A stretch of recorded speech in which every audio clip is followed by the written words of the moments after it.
Yeah, man. All right. Okay, let me chew this tip real quick. Mm-hmm. It's really unprofessional, but I saw these joints. Chew it up, man. I don't have to. I can cut this. No, you can't, because these are Miss Vickies, No, you and they're can't. delicious. Don't cut the Miss Vickies, he said. Let Miss Vicky get her Miss promo. Vickies is delicious. I heard Free years ago. sponsorship. Word, Miss Vickies. Yeah, she's one of my inspirations to start my business. Really? Oh, Word. see? Look at that. Man, I met her when she first started out, man. She came to one of my lectures in school, Miss Vicky. Nice. Oh, wow. That was amazing. Yeah, man, real shit. Kid, So, like, That's I love perfect. crazy. chips, man. That's dope. So who would know Full me eating circle. the chip? Yeah, full circle already. Look, That's what's Yeah, up. You are now listening to the Abyss Podcast with Carl the White Monk, Primo Jab, and Luki Cage.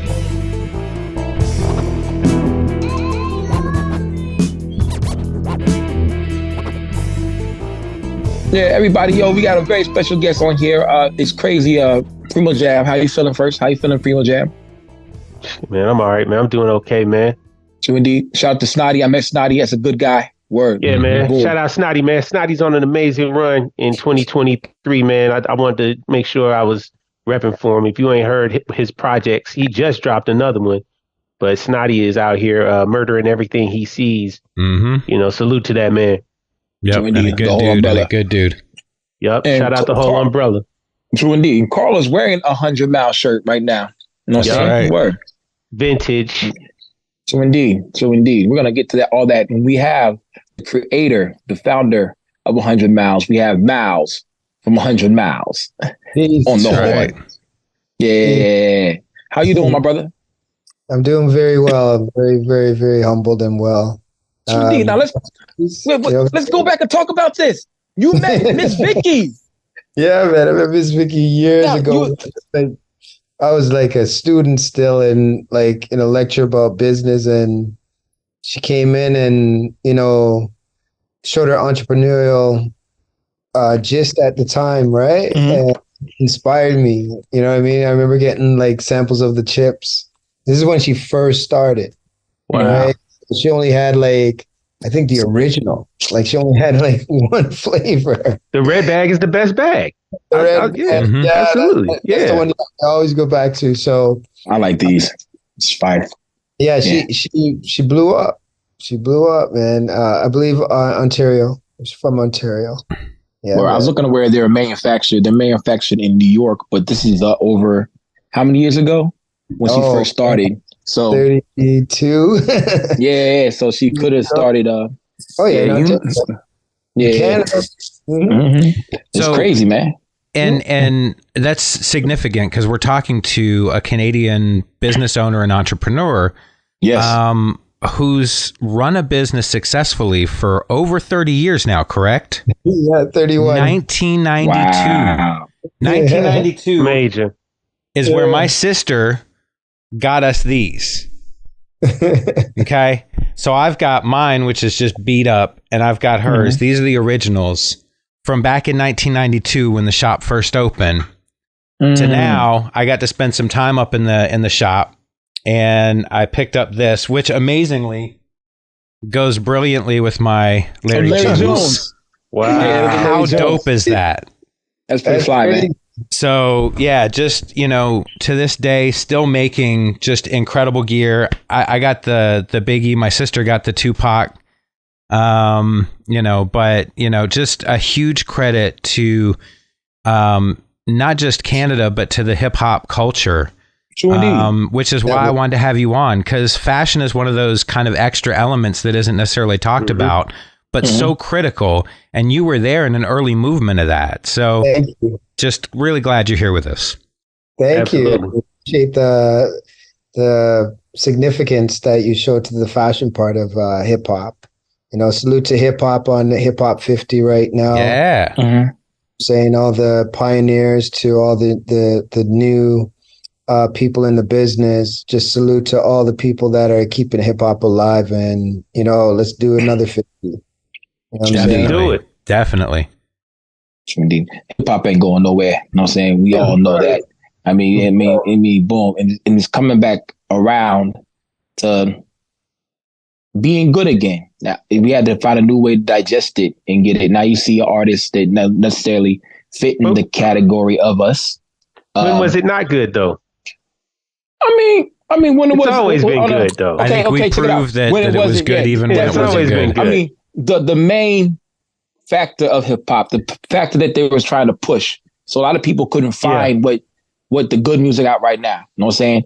We had to find a new way to find it. So now it's easily accessible and more people. But people, I see Drake wearing your merchandise, and he's not really.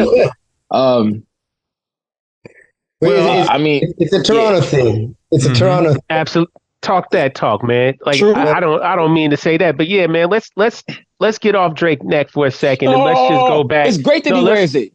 Yeah, he likes hip hop. He likes hip hop, but he's not like. That's my message. But see, that's the thing. We can't see hip hop is more than just the music, right? It's the vibe, it's the lifestyle, and the lifestyle had a dress code, right? And actual manufactured brands, not merch. We talking about the brands that people were rocking and the style that people were wearing. This 100 Miles, Maurice Malone, Walker Wear, you know what I mean? Cross Colors, Carl Kanai, all this type of stuff. Like that's what made people fall in love with and identify themselves and identify their peers and be like, yeah, you down with the team. You know, even Polo, Tommy Hill, like we made those brands prominent. You know what I mean? But then we got our own thing. And this 100 Miles, that's why it's even more important that we have 100 Miles representing for us, because this is somebody who's from the culture that is doing something for the culture that's not just adopted by the culture. You understand what I'm saying? It's of the culture. Well, and there's a special significance as well, because, you know, it was obviously from the onset, and this goes back into jazz and everything else that Black culture has created. There's always been a fashion element to that. Absolutely. Right? So, but when hip hop in its early onset, it was sportswear, it was Adidas, it was it was stuff that Black culture had adopted and said, this is fly, this is what we're doing, and everybody else take notice. It wasn't until really the late 80s and the early 90s when 100 Miles, on the forefront of this, developed clothing for hip hop. The design, the movement was, this is hip hop clothing.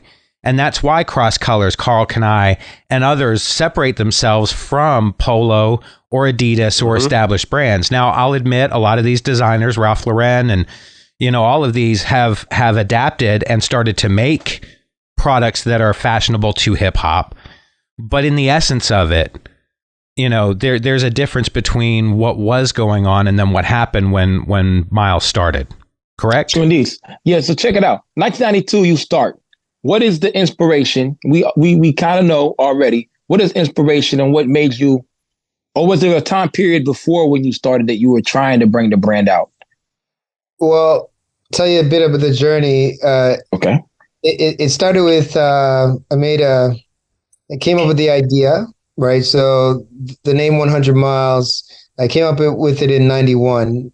Symbolizes us as people, the fact that we've come 100 miles as humans, but we still got 100 miles to go, right? To overcome the obstacles in life, such as racism, discrimination, pollution, now pandemics, right? So the concept of 100 miles is that we as people, we've come 100 miles, but we still got 100 miles to go, right? Then we hand number everything from 1 to 100. Right, as you can see on our original garments, so that's why hence the name 100 Miles. Everything Canadian made, Canadian driven. So and back then we wanted to put, for me, it was more or less I wanted to express the Black side of what fashion was missing, and the voice for the community that I am part of. Right. So I wanted to create fashions that wasn't being dictated to us by, let's say, our fellow brothers, but by our own brothers for us. So I was creating this with a message of trying to create unity at the same time. Right. Because if we can buy into them, they can buy into us also. Any other culture can buy into us. So right? So my whole overall concept was I was so in love with the music, right? And music was always my passion and my drive. My late father was a DJ, so a lot of my inspiration comes from the DJs, right, and the radio. So hip hop is always been my outlet.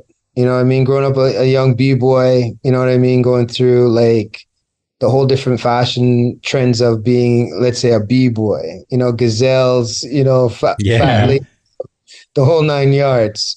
And I just remember 91, I was going downtown. I was seeing one of my friends in a limo, and he was in a limo with Kid and Play. Oh wow. Yeah. That's dope. And I just made my first, like that same shirt you have there, my first shirts, and I had them on my back. And I remember going up to the limo, and I'm like I'm starstruck. You know what I mean? I'm fanned out seeing Kid and Play. You know? Oh shit, Kid and Play. Yeah, right in front of me. They just finished doing House Party or movies, and I just instantaneously went here. You know what I'm saying? I gave them these shirts, and I remember, I believe it was Kid, looking at it for a long time, and then he's looking at me, staring at, and then looking at the shirt, looking at me, and he goes, "This is you?" He says, "This is your," and then I'm like I'm not even sure what to say, and I'm like, "Yeah, it's mine." He goes, "Yo, call me. I got you." That's You know dope. what I'm saying? And I want to connect you. I want to connect with you, my brother. I got you. And give me his number, everything. And I was like, holy crow, this is crazy. Like, you know what I'm saying? Kid and Play just got my stuff, and they saying they're going to plug me in. You know what I'm saying? So shout out to Kid and Play. They were the very first artists that got me connected with the industry. And Wow. In a long line of dope artists. And in that I got hooked up with late great Andre Harrell, Uptown Records. Yeah. That's what's up. Yep. So shout out to Diddy and Sybil Penix and the whole Uptown crew for, you know, putting our stuff on Biggie, putting our stuff on Father MC, Christopher Williams, Wow. Mary J, Jodeci, right? So we got Diddy, right? So we got instantly connected with the industry through Kid and Play. So we'll go up to 92, April 30th. Kind of got peer pressure on what I was going to do with this brand. So I said, I'm going to open a store.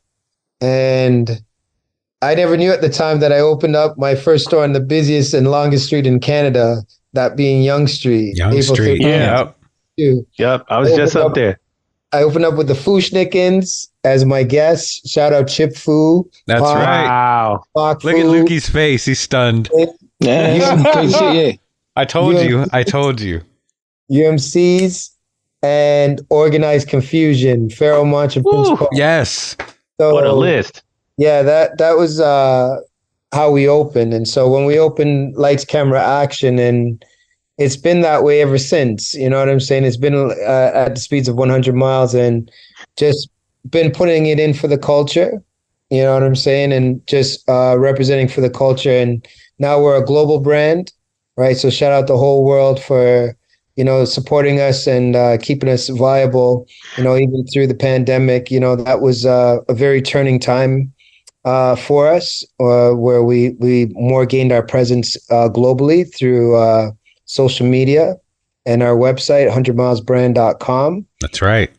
And, you know, the journey just continues now. You know what I mean? We're just trying to continue to make high quality clothing, Canadian made, Canadian branded, and, you know, going 100 miles to the world, and just keeping the culture alive through the music, and that being hip hop, soul, reggae, R&B, whichever that we're vibing on. But most of it has been through hip hop. You know what I mean? Our core blessings and, you know, essence has been in hip hop. Right. So shout out all the artists that have worn us. There's a crazy list. Crazy list. Yeah. It's like endless. And I'm not trying to name drop, but it's just. No, I want you to, please. You can. Yeah, you're welcome to. Fuji's. So shout out Lauren and Wyclef and Praz. They came to my store. Mob Deep, I was just up with Havoc. I saw that. Just last week or a week before. AZ now. Wu-Tang, the whole Wu-Tang clan. Rest in peace to ODB. Shout out the whole Wu. Organized Confusion, Fushnikins, Cypress Hill, Chub Rock, Diamond D, Chub Rock, yeah. Guru, Gangstar, That's right. Tribe, De La, Redman, a whole Hit Squad, EPMD. Those are my peoples, so I can't forget them. Didn't I see something KRS-One? Yeah, yes, definitely, most definite. Build with KRS.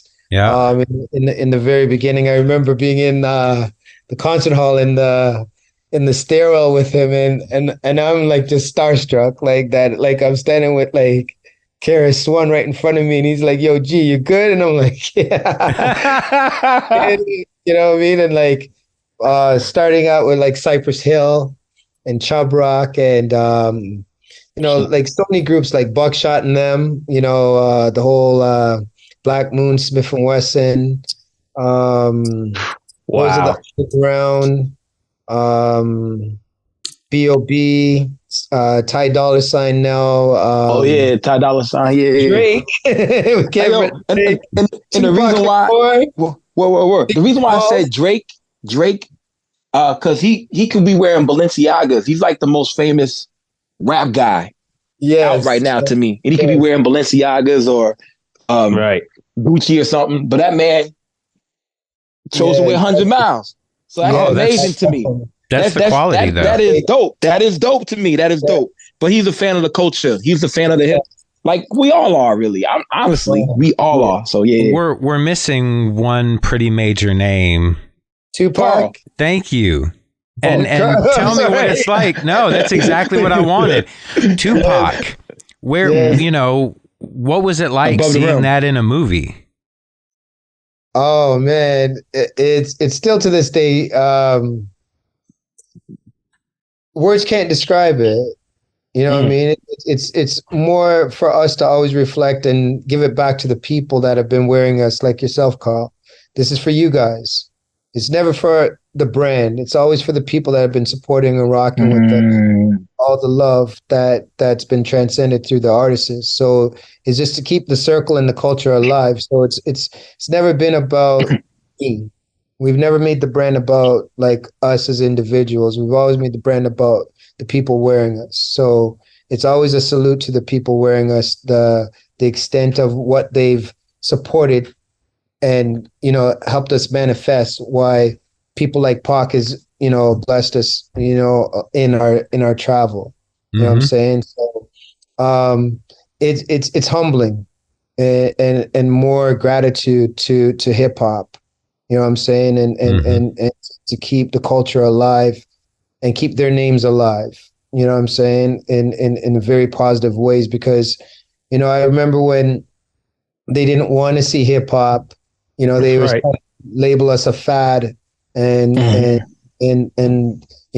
to make it like it was this kind of deviant type of music to listen to, and that's when I kind of more embraced it, is because when people are trying to get you to hate something, why do you want me to hate something when it's coming from voices that I can relate to? You know what I mean? And I'm feeling the struggle that they're feeling and they're expressing through their music, right? And so, coming from a West Indian background, the reggae culture, it was always kind of a battle between reggae and hip hop, and I chose both.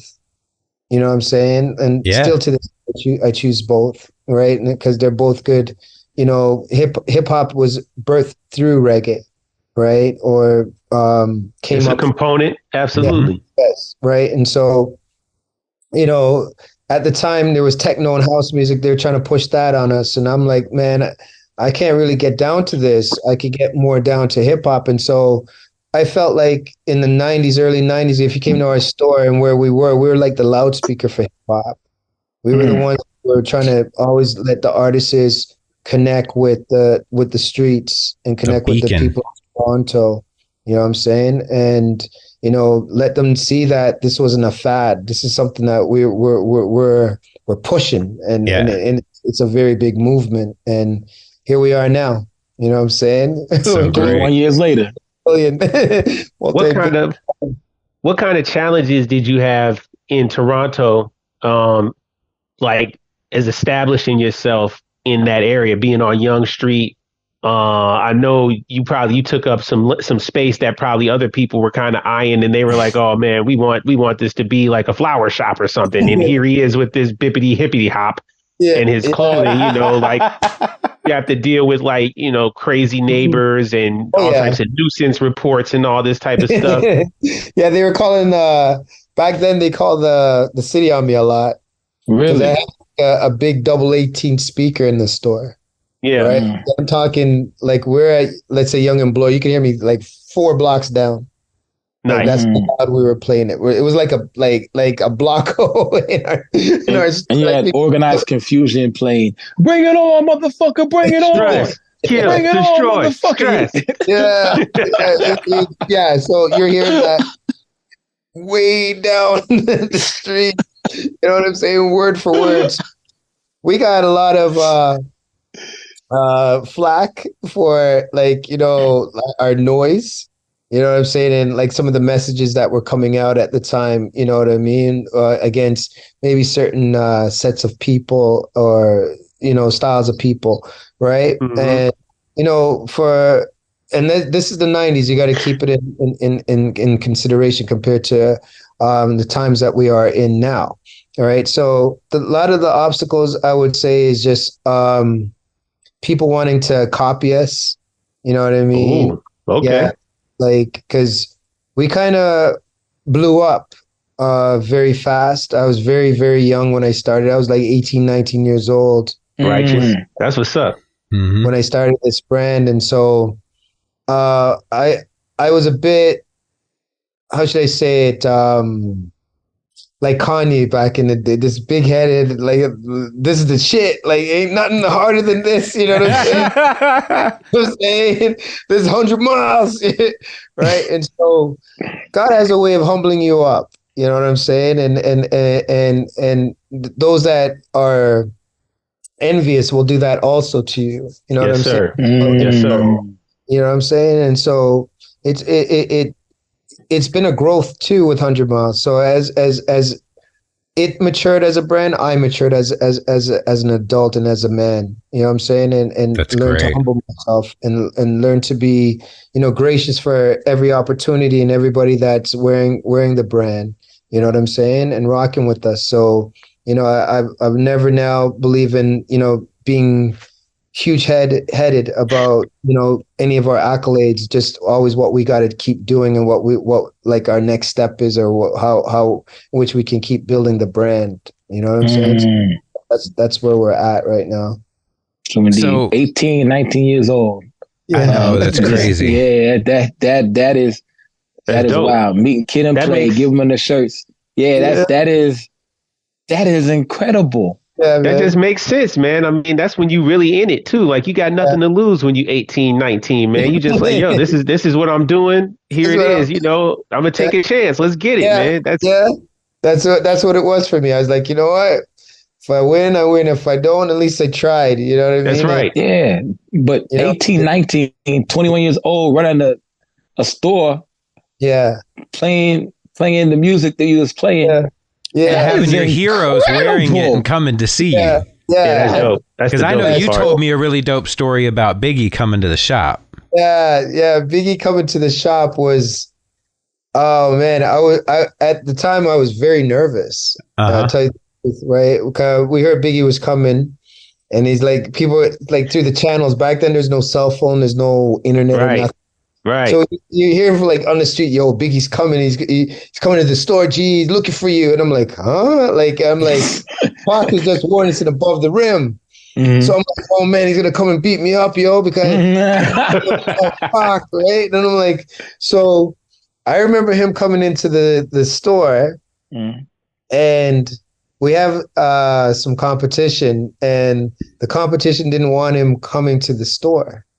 And so they were doing everything not to try to prevent Biggie from coming to 100 Miles because they wanted him exclusively. And Biggie left the person that was like chaperoning him around Toronto and found 100 Miles. And he's like, yo, G, what up? So I'm looking at him like, yo, big, what's going on? Right? So there's this girl in my store at the time, like, you know, like people that hung out with us. And I remember her passing out when she saw Biggie. She's like, oh my God. And she passed out in the store. We just looked at her, right? And so I remember saying to Biggie, yo, I thought you were going to beat me up. He goes, nah, G, nah. Right? I go, Pox, where my bread? And he's like, yo, it's all love, G. It's all love. He goes, I'm a huge fan of your brand. That's and dope.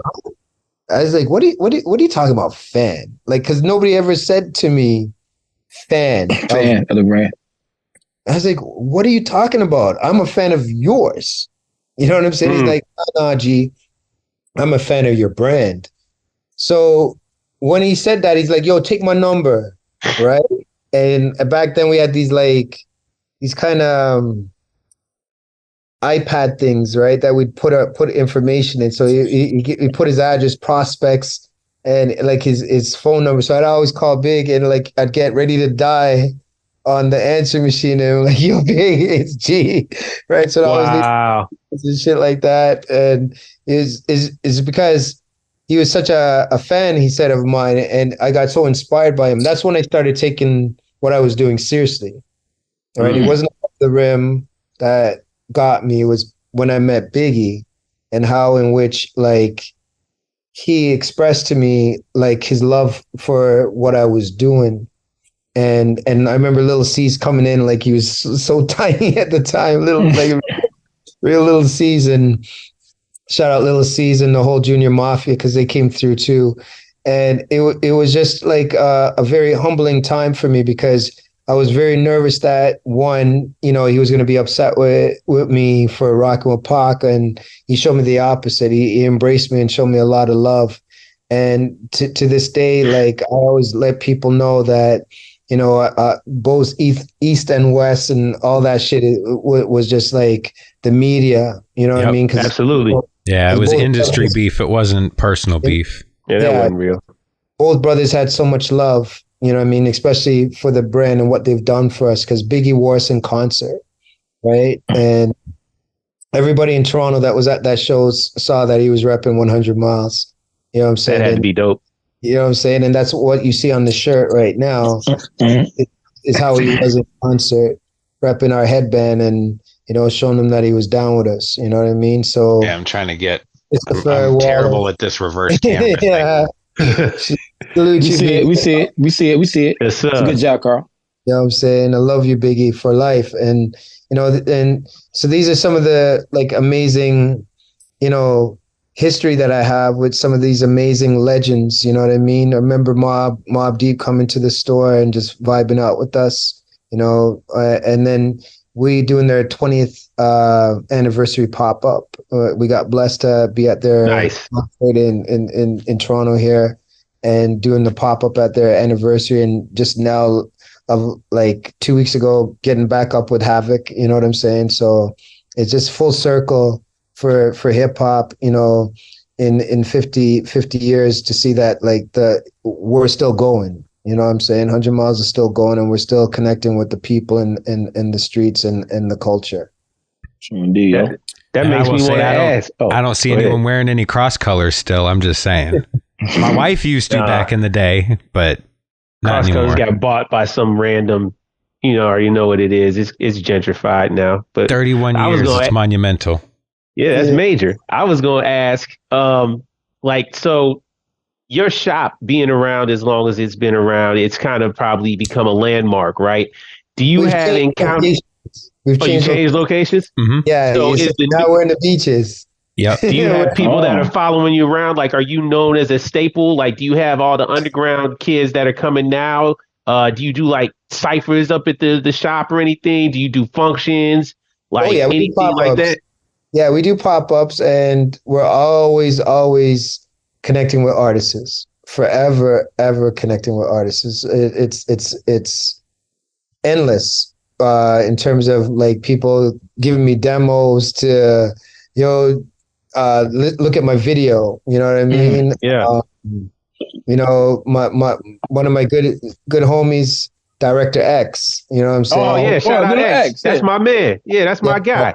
Yeah, man. Black Lion and all them. You know them Yeah, guys? man, come on. Yes, sir. Yeah, they're my guys, man. Absolutely, man. Yeah, man, Came shout up. out X. You know what I'm saying? So, we're totally in the whole circle of the movement and of keeping artists connected, or if we see like an artist that's hot, like we're like, we'll try to tell everybody, you gotta listen to this guy. You know what I mean? Yeah. He's hot.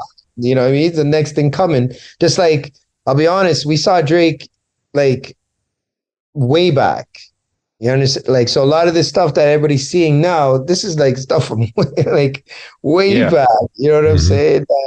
That we as a brand we saw and we wanted to build with, and God bless his soul that we had the opportunity for him to rep the brand, and the rest of the world seeing us again now. You know what I'm saying? D. So, Yeah. True indeed. Like I said, even though people hate that guy, that dude truly loves hip hop. He's Yes, a he Wu-Tang does. head. He's a Wu-Tang head. Likes Little Brother, Dilla fan, Tribe. He likes all that shit. So boom. Yeah. Just even Logic likes hip hop, like the hip hop that we love. So boom. Yeah. So it's amazing to see. You know what I'm saying? I mean, some things are just staples. You know what I'm saying? Word. Like boom. Toronto shit, man. Word. It's amazing, man. So Yeah. have you the obstacles that you see with the brand for 30 something years, they just like reinventions. And then you have your staple stuff that you always have. Cause just like Jordans have like their staple Jordans, and for me I'm forever designing. I like it, it's like my drug. You know what I'm saying? Like everybody has their vices, you know what I'm saying? And mine is making clothes. So everybody always wants to staple us in the 90s and staple us like just with our vintage or our classic 100-mile pieces. But we've kept it moving for the 31 years. And so we've dropped so much different pieces of merch, you know what I mean? That I sometimes when I see stuff that I've made, I'm like, man, I can't even remember that I made that. You know what I'm saying? Because That's dope. it's never ending for me. You know what I mean? And so I'm not one of those and I don't even like the word designers or creators, right? That wants to stay stuck in one logo or just, you know what I mean? I feel like fashion is always about expression and colors and energy, you know what I'm saying? And different, vibes. So things that gotta change, you know what I mean? We can never be consistent, like in terms of different seasons, you know what I mean? Like this season, we're dropping a whole new collection again. You know what I'm saying? Because I always want to keep people looking fresh. You know what I mean? And that's how I think we've been able to last 31 years too. Is not just like being like those brands that just keep stapling out the same shit and then be like, oh, there's just that next 100-mile shirt. You know what I mean? Like same old shit. You know what I mean? Not Right? just different colors, right? Like, Yeah. he just got a new color this year. Yeah. Right. One of my late homies, God rest his soul, Chrissy, he always said to me, he's like, yo, G, you gotta always reinvent yourself. You know what I'm saying? He'd say to me, you gotta take a time out and look at what's going on around you. Look at what other designers are doing. And I remember when he first said it to me, I was mad. It's like, who the F is he telling to like look at other designers like this, that, and That West Indies came out real quick when you got mad. So and it got me like really upset with them. Whereas like I'm like, I ain't even talking to this guy no more. And one day when he said, like, it was just playing in my head, and I said, you know what? I'm going to take him up on it. And I did 5 years in the lab. I did 5 years of just making designs, nobody seeing nothing, just making, just to recreate ourselves till one day somebody said to me, "Yo, what are you doing with all this clothes?" I'm like, I don't know. I'll just keep making until I feel like I got something. You know what I mean? And all they're making, they're like, you got to go back to the old stuff. And I'm like, man, I don't want to do that old stuff. That shit's boring. So we found a way now to kind of incorporate our classics with all the new stuff that we're trying to do. And the web has enabled us to do it with social media. So we just like to have a balance of the new and the old. You know what I mean? And that's some of the obstacles that I face, is that people want to sometimes pigeonhole you into a certain sector or a certain look, or they expect you just to push out that one thing. And we're a full brand.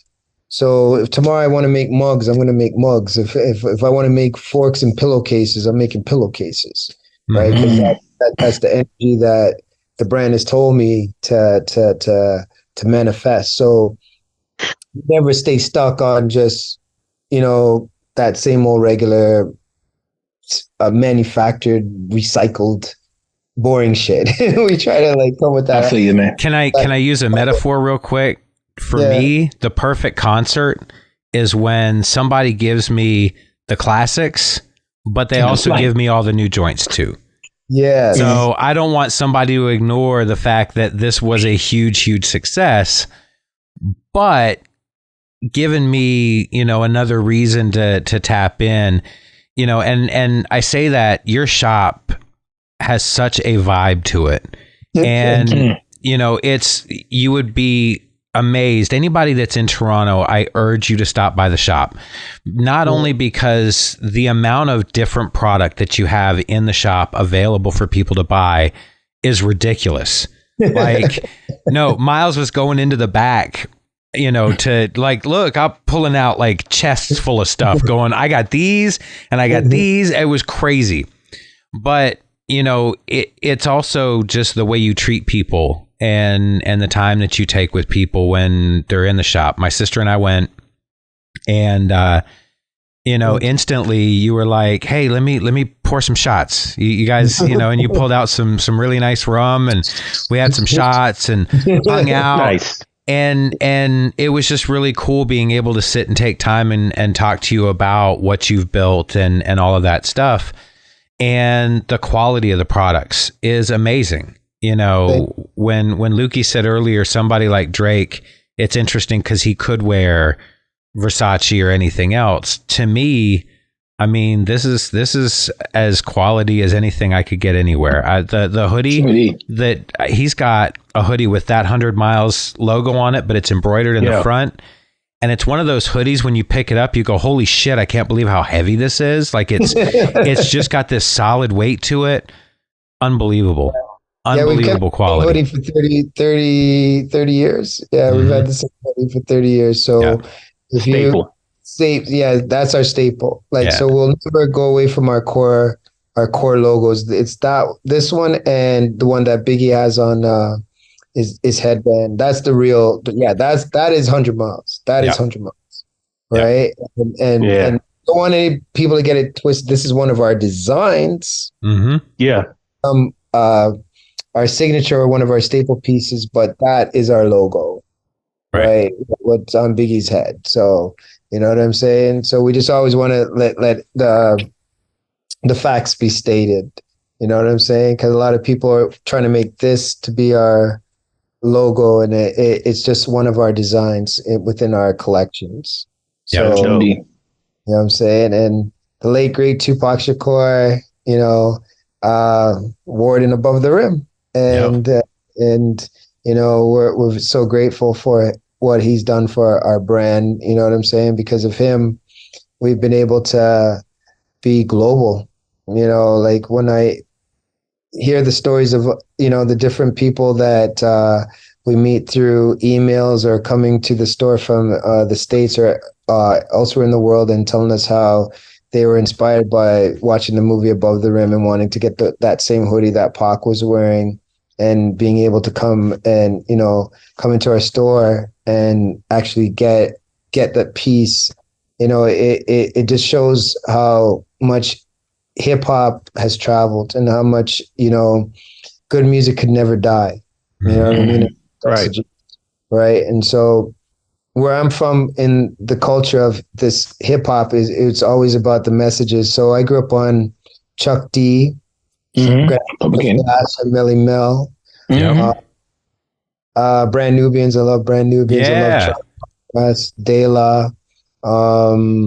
And that's when I thought my career was like at its.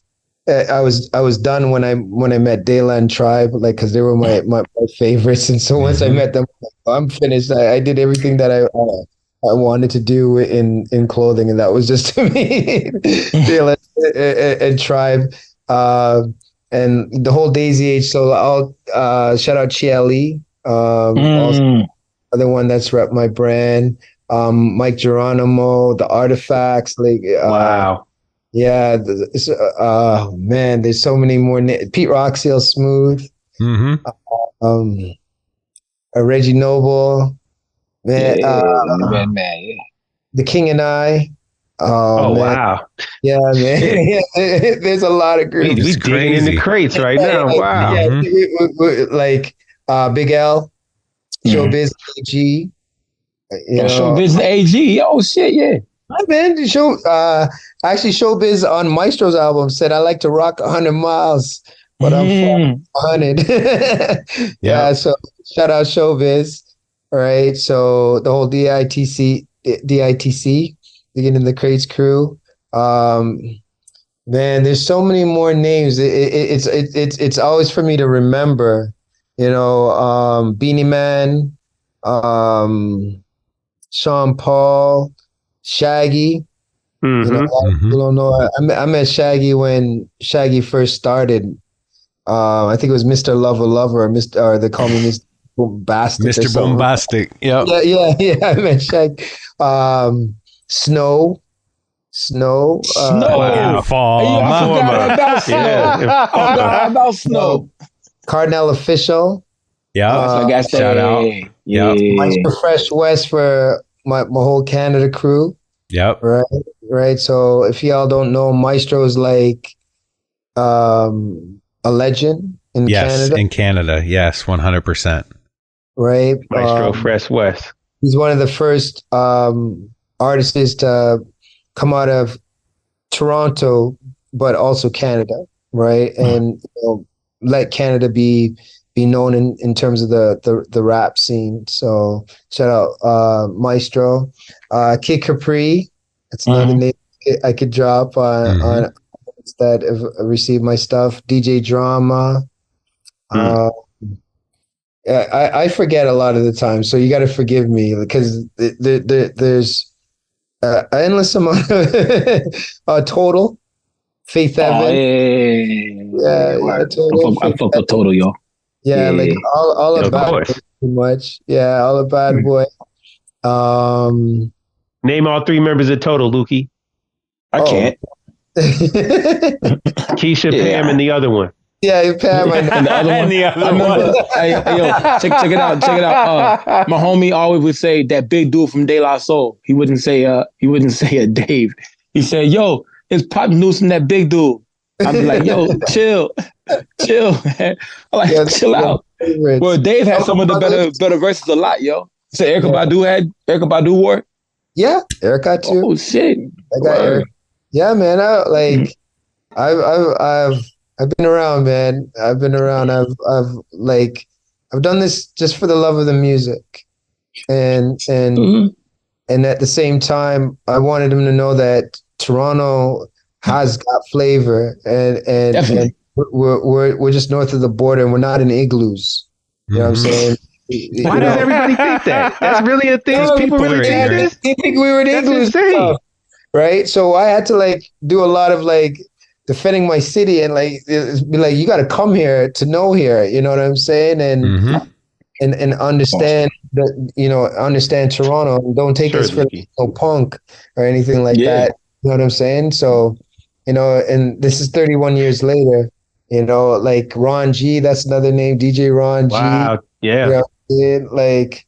There's endless names, right? that have worn the brand when it comes to hip hop. Socrates, another Canadian legend. Yep. I didn't know Socrates was from Canada. Yeah, I didn't know. I didn't know. Yeah, Well. Shaw Claire, all of these guys, man, they've worn the brand. Dream Warriors, they're another big group Yep. that were out in the 90s pushing Toronto. You know, Absolutely. even What I need to Right. do is get some of these underground Toronto area artists that are working now That's in what I the was just about to shop, say, like Carl. Danielson, Asun Eastwood, Falcon Lord Outlaw. Juco, Falcon Outlaw, Raz DJ Fresco. Finn. Yeah, I know Yeah. these guys. Yeah, they need to start repping your stuff. I'm calling all of you out. You got to start Yeah. repping 100 Miles. I'm calling all of you out right this now. To Future piggyback on what Wave. Carl was going to say, Future Wave, all of them. What I was going to say is, man, you need to do like a new lookbook for just like Carl saying, for all the brand new Toronto area people that are making noise right now, because Toronto's smashing things in the abyss right now. Between all those names that Carl said, I mean, yo, you could have a whole new, do a season, do a capsule just dedicated to all the Toronto dudes, man, and let them be your models, man. I mean, There's so many that would of be them. ill. There's like Mhm. Pressa right now. There's YG. There's an endless amount of new young cats that are doing their thing. What was sorry, Chris, what was the gentleman I was up with just the other day? And he's repressing them. Do you remember the name? I'm just asking my administrative. She knows everything. Nice. What was the gentleman that we just outfitted for his video? And unfortunately, he's incarcerated right now. Oh, no. Shit. Yeah. It's real up there. Yeah, It's it's real. crazy real up When I was here. up there, somebody had got actually, they had a shootout on, I believe it was Young Street. This, Yeah. a lady, a 40-year-old lady got clipped. Yes. You saw, you know what I'm talking about? Yeah, because happened in broad daylight. on that strip, so we got affected that day by that. My homie, it took him like 4 hours to get to the store because of that. What happened, and God rest her soul, and condolences to her family, And this is like why hip hop has got to stay alive, because the positive messages that hip hop does promote. We got to end this rap beef. You know what I'm saying? Absolutely. Mm-hmm. This turf, right, and killing of one another, because we only have one life, and so let's live as long as we can and live in unity as opposed to war. Mm-hmm. Right? True indeed. Science. A lot of us educate us instead of destroy us. True indeed. A lot of us hip hop fans who have survived the 90s, that are in a 35 to 45-year-old essence, that do listen to the violent hip hop. We ain't on that. I mean, a lot of us, these events have no security, and everybody wants to like give hugs with two hands and get the record signs, then go home to our families. It's the younger generation who actually is out here with something to prove. The drill rap scene and stuff like that. But enough about that. It's crazy to me that you've had all your favorite artists wear your brands, man. Word. Boom. Yeah. And I don't even know if I should ask. Name the top 5 people that you have seen in your brands that the brand that made you go. I know Biggie's one. You know what I'm saying? Word. The top 5. Yeah, Tupac and De La. I know. I'm assuming we got 4 right there. I put De La and Tribe as one, right? So Aquarians, So Aquarians, That's the native tongues, Lukey. That ain't the native tongues. You're showing your age, brother. Native tongues. The last two, ain't going front EPMD. Like Eric. Okay. Eric Sermon, shout out. Absolutely. Yeah, man. Come on, like those are legends, man. Like, yes. Time I get was up such a huge fan of EPMD. Yeah, like same. Man, it's like I still can't believe I know them. You know what I mean? And those are my homies. You know, Eric and Parrish making dollars. The last one, I would have to say, oh man, and I'm going to put with EPMD Redman. So Red, like the whole hit squad is Okay, one. yeah, Okay, yeah, Hit yeah. Squad. Okay, That's okay. fair. Okay. That's fair. All of them. I'd probably say Big L. Yeah, Good picks. He's a beast. He was. I mean, that's a stellar was a lineup. beast. yeah, man, for sure. Punchline for punchline. I think Big L is like the greatest. I'm like, man, he said a lot of stuff real quick. More. And Cool G Rap, that's another one we got up. Cool G Rap, definitely. He's so underrated. In afterthought, Cool G Rap, the fucking legend, Cool G Rap. Like, golly, man. Yeah. Cool G Rap, for sure. Man. So, the Godfather. Growing up in Toronto, I truly understand how diverse Toronto is as a city.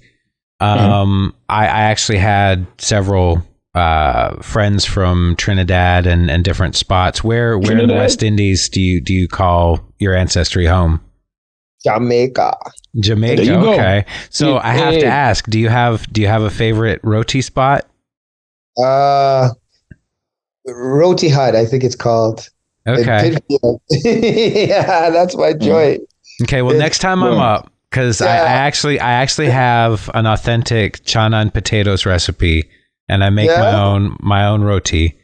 Yeah. And next time I come up, I'm gonna bring you some to the shop. Okay, for sure. Yeah, I'll let you supply the rum. Look forward to it. Yeah. Carl could cook. I like Jamaica. This vibe. It's better than like. So how did Tupac wear your clothes? That ain't what we do here, man. We're chilling. We just like conversations. Yeah, like and just so that you know I'm authentic, it's a bus-up shirt roti. So okay, nice. Yeah, I'm looking forward to it.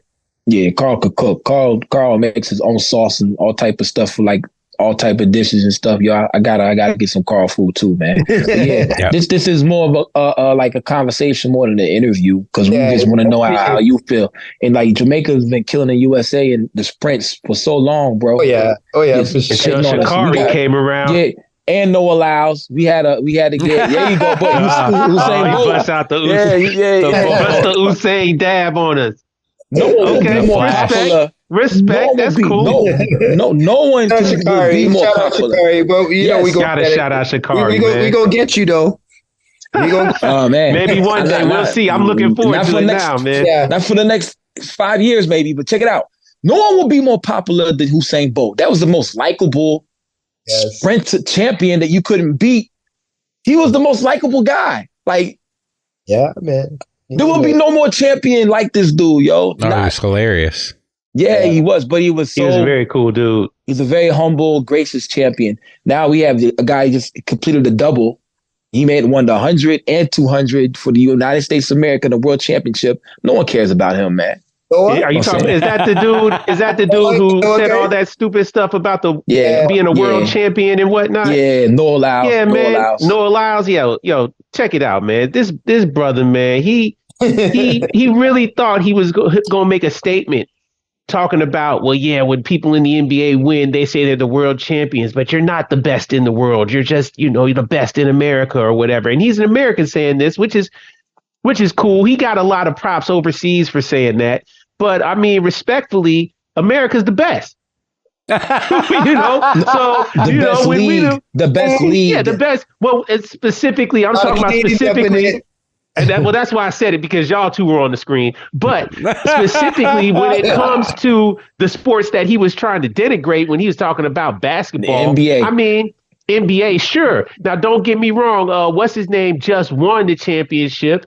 The two best players in the NBA finals were Canadian and from Serbia. It's Serbian, yeah. What's Jamal name, Murray man? was killing dude. Jokic was killing everything. Yeah, the two best players were Canadian. And matter of fact, Canada might beat United States of America in the FIBA World Championship. They don't have Jamal Murray. They don't have Jamal Murray. So. Yo, Shea is a killer, yo. Tell this guy. Tell this guy. No, Davies held it, so it's going to be a good competition. It's gonna be a Let's go great Canada. competition. Let's go Canada. All day Canada. You know what I'm saying? Y'all beat us in soccer. Y'all beat us in soccer for a couple times, and we gotta get back. Not saying words, but Canada. yeah. So when it comes word. to that, if it's Jamaica versus Canada, who do you root for typically? Jamaica. Always, Yeah, you gotta go with always Jamaica. That hands makes down. sense. Jamaica, man. That's home. That's foundation. So we gotta go with Yeah. home. Hey, that's fair. That's fair. And If then it's USA versus Canada, I'm in even the if we US, lose, we but still won because we're at home again in Canada. So it's like, you know, both sides. You know what I Yep. mean? So I feel that. yeah. I feel I that. respect that. You got to do that. You got to do that. I got a good question for you. I got a good one for you. So, all right. So your man's told you we're gonna travel back a little bit in the conversation. Your man's told you, yo, you got to sit down. You got to look at what other people Other are doing, and designers, you yeah. and of course you being an independent individual who's created your own thing. You were like, how dare he? But then you thought about it and you were like, yo, yeah, okay, there might be some merit in this, right? So who what brands, what artists, what designers have you seen out here? Give me 5 designs or eras that you've drawn inspiration from in your work.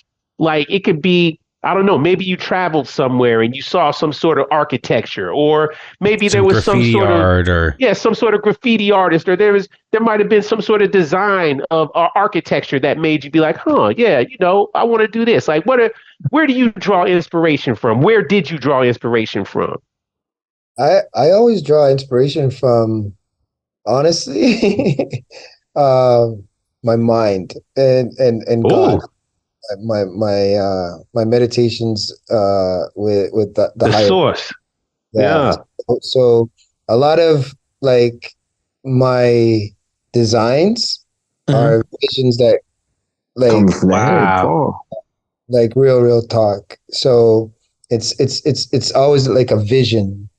And then I with the artists or whoever I'm working with, I try to make sure it's as visual as I seen it. Right. So that Mhm. logo, what you see with the man on the world, the on with the 100 on his back, I saw that and it got manifested, and I told Mhm. how I want it made. Right. So that's where I get my inspiration. I always talk to the higher power. I always talk to God, and I always pray and ask him to help, guide me through the vision. You know what I'm saying? And I always tell people that 100 miles is a blessing and a curse. You know what I mean? 'Cause I'm blessed with these amazing visions, but I'm also, sometimes cursed with just not having a normal life. You know what I'm saying? Mm. yep. Yep. I'm always 24/7 on like 100 miles as I leave my door. You know what I mean? I can't, have a bad day, let's say, because people are like, Yeah. that's 100 miles having a bad day. They not just G having a bad day, it's 100 miles, right? So everything I kind of do always reflects my brand. You know what I mean? Mhm. So, I gotta always be on my P's and Q's, watch my surroundings, you know what I mean? Who's around me, like, cautious of, why they're around or why they're around me or what do they want from me. Mhm. Because a lot of times, back in the day, it's to meet up with artists, the connect, you know what I mean? Or just see how we design, you know what I mean? And try to emulate our designs, right? We got in the early stages of our career, we got bitten, right? Or copied. Really. We got knocked off by our own manufacturers. So we, Oh yeah, shit. we won't name drop, but what happened or what occurred was, and I'll do the story quick. We were trying to get up with cross colors to make our denim. And when we were in New York, when I was in New York with the Fushsticans, we were in Manhattan, and they happened to be in LA, cross colors at the time. So we never got to do the meet. And we met another company while we were in the building, and they jumped all over us, said, "Yeah, we'll manufacture your jeans. We'll make your stuff." And so we got into meetings. They bringing us out to lunches and treating us like brothers ain't never been treated before. Meanwhile, we designed, like, we brought back into fashion at that time the painter pocket. I don't know if you guys. I love the painter pockets. Mm-hmm. We brought that Shout back. out them guest joints. Right? We brought that back in because nobody was doing it, right? And we said, yo, let's. And then we were doing it baggy. Then we had a loop on the other side, and then we had a on it. And we had what was called the jail jackets back then, like those long denim jackets. Yeah. Long denim ones. And so we put our logo on it because we designed it, right? And so we're selling it at our retail price. Meanwhile, we never knew that the manufacturer now is taking our name off our design and started producing and selling it at a lesser price. What? Yeah. Well, we didn't, like, we're young, right? Ridiculous, man. Cutthroat business. You know what I mean? Cutthroat business. And so we learned very, very at an early age how, the game could be very, very corrupt and tasteless. Mm-hmm. You know what I mean? And people, when they see that you have something hot or something unique, it's called greed, right? And everybody wants a piece, and everybody will take it. Like, and they happen to be our producers, right? So so you're going against the machine. You know what I'm saying? And we never had no paperwork back then because we didn't know nothing about paperwork and all those things because we're naive. Mm-hmm. You know what I'm saying? And so we saw how, we saw both sides of the fashion world. You know what I'm saying? Like how amazing it is to gain notoriety, but at the same time with notoriety comes like the snakes and the evils, right? So that's why I'm always I say I'm balanced. You know what I mean? I'm always on this kind of same grid because you don't know which way the pendulum might swing. You know what I'm saying? So it's just and that for us was just a learning lesson and getting us really savvy with how like this game works and why we kept a lot of our manufacturing local, right, in Toronto because I didn't trust people after, right? I feel you. That's a learning experience for sure. Our label, and even with Drake wearing us, the amount of bootleg that we with him wearing us when he wore us, right? It was a very historical moment when the Raptors won the playoffs. Yep. Right? So the whole world was watching, this Canadian team with, their ambassador, Drake, wearing 100 Miles. And so, again, the powers to evil bootleggers, you know what I mean? They don't want to see us shine or give it back to hip hop, what hip hop is due. They're going to try to, steal the elements. But the one thing is you gotta have a label, motherfuckers. Right? That's right. Yeah. That's right. Don't got the label that it ain't real. You know what I'm saying? And so shout out to all those that are, again, supporting the real 100 Miles brand. You know Word up. The label, yeah. Label. That is wild, man. Yeah. That is. I never really even thought about people like bootlegging. Yeah, man. Of course. There's stores, I believe, in Asia. I don't want to say anywhere that are bootleg Supreme stores. Yeah, of course. China. Let's just say it. China. It's China. We're not afraid of any wrath. We're the one thing that Donald Trump was right. China. Yeah, they got China. So like, and I always look at that. Like, if they could do that to these brands, what are we as the as counterparts? We're in the same boat, right? Mm-hmm. So it's going to get it's bootlegging. And somebody said to me, what is it? Is the best form of flattery? Imitation. Imitation, yeah. The best form of flattery. So I guess I'm being flattered. Nah, man. Not when they take money out your pocket. You know what I'm saying? Word. Yeah. It's And that's what we don't like. That's the part we don't like. Is that we're doing this to feed our families too. You know what I'm Right. saying? So as anything, we're doing this to feed the community. You know what I mean? Like, Sure indeed. there's a lot of elements to just being 100 miles beyond just trying to, look fly or Get fresh, yeah. live in a big house and tell everybody, look what I got. Like that's not what we created our brand about. We created this brand to, like I said, unify people. We created this brand to elevate our culture through music, right? And through the music that we like, you know what I mean? And we bang out with. And so that's why I think 31 years later, we still exist. Exactly. Is because we've stayed true to it. Right. And we've always will pay homage to hip hop. We'll always be, students of hip hop, where it's 31 years later, we're still learning. You know what I mean? 50 years in the game, it's still elevating. You know what I mean? We got billionaires now. Yeah. From hip hop. Yeah, You know what I'm That's right.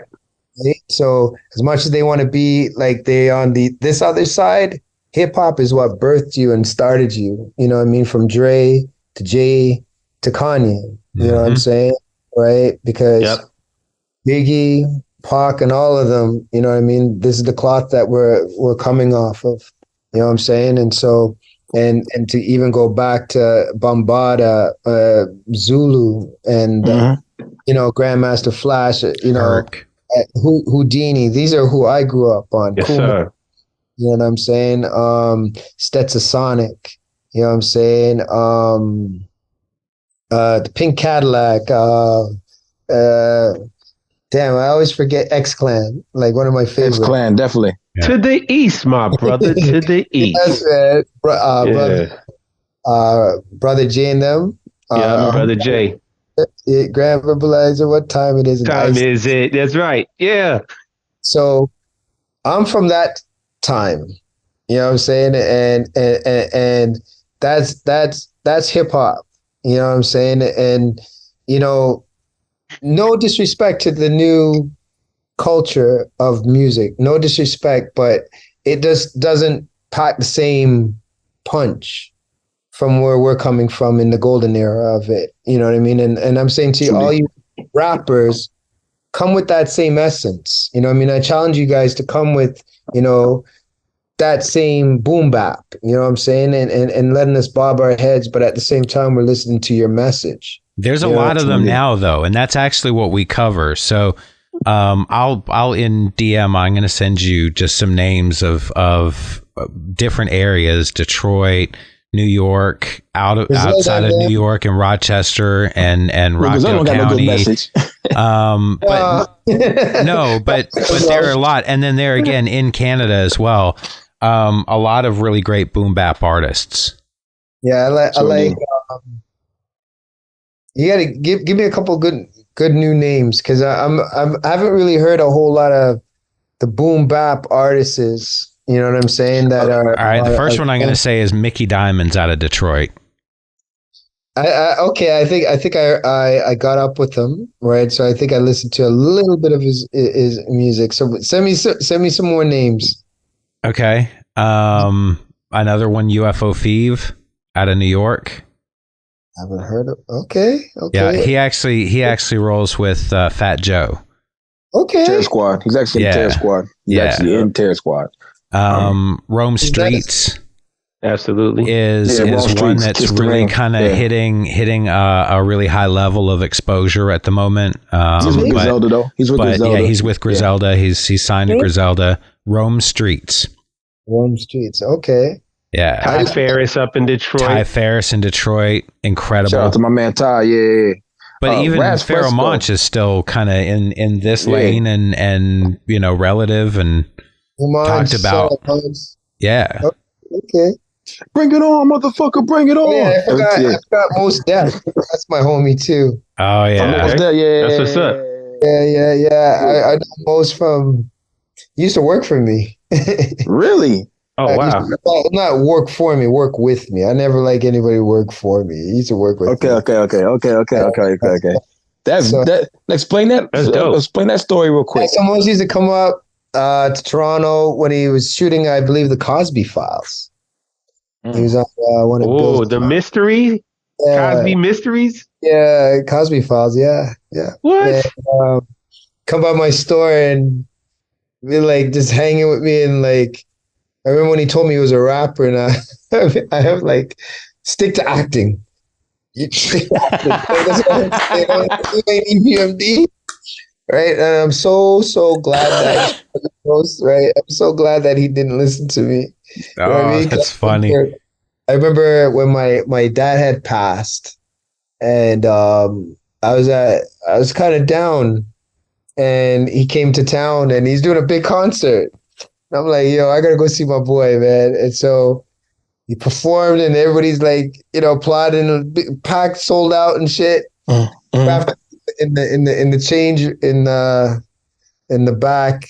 Right, he's like, "Gee, you all right?" And I'm like, "Not really. My dad just passed, right?" And he's like, he gave me a hug and trying to console me. And then I remember just looking at him and starting to laugh. I'm like, "Motherfucker, I'm glad you didn't listen to me. Look at this shit." That's dope. Right? It was just a moment for both of us. Like we looked at each other and we just started laughing, and you know what I mean. And so I shout him out. All the Mos Def. One of the greatest. I'm saying one of the greatest right now. You know what I'm saying? So, I can't believe I forgot his name of all. So I'd probably have to put him in my top 5 too, for sure.